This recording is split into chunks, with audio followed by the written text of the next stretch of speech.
আমি সরকারি কর্মচারী, আছে দুটো ফ্ল্যাট, সাথে চারটে গাড়ি, প্রতি মাসে বউকে কিনে দিই নতুন নতুন শাড়ি। আমি 10টায় উঠি, 10:30টায় গরম রুটি, হলিডে আর শনি রবি মিলিয়ে বছরে অর্ধেক দিন ছুটি।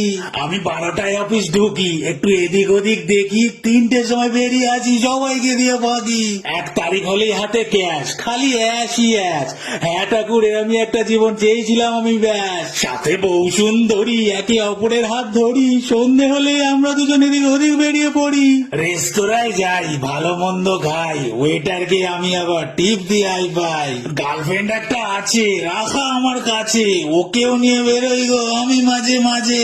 এসব কথাগুলো মনের ভুল, আমি দিচ্ছিলাম এতক্ষণ কুল। অফিসে বায়োমেট্রিক রাখা আছে, দেরি হলে স্যার ছিঁড়ে নেবে মাথার চুল। বউকে শাড়ি কি দেবো গো মাসে, ওই যখন পুজো আসে 2-1টা নাইটি দিয়ে আমি ভালোবেসে। মাইনে পেলে পরে নিয়ে আসা যায় না গো ঘরে, ইএমআই টিএমআই কেটে মাত্র কিছু টাকাই থাকে পড়ে। বউকেই করা যায় না খুশি, আবার গার্লফ্রেন্ড হয়ে যাবে না বেশি। কবে থেকে বউ বলে আছে ঘরে একটা লাগাতে পারছি না এসি। একটাই আমার বাড়ি, তার আবার ইএমআই দিতে হয় তাড়াতাড়ি। কবে থেকে আমি চালিয়ে যাচ্ছি সেকেন্ড হ্যান্ড একটা গাড়ি। সরকারি চাকরি দেখতে লাগে, তুমি জোটাও একটা আগে, তারপরে তুমি বুঝতে পারবে কিচ্ছু থাকে না গো ভাগে।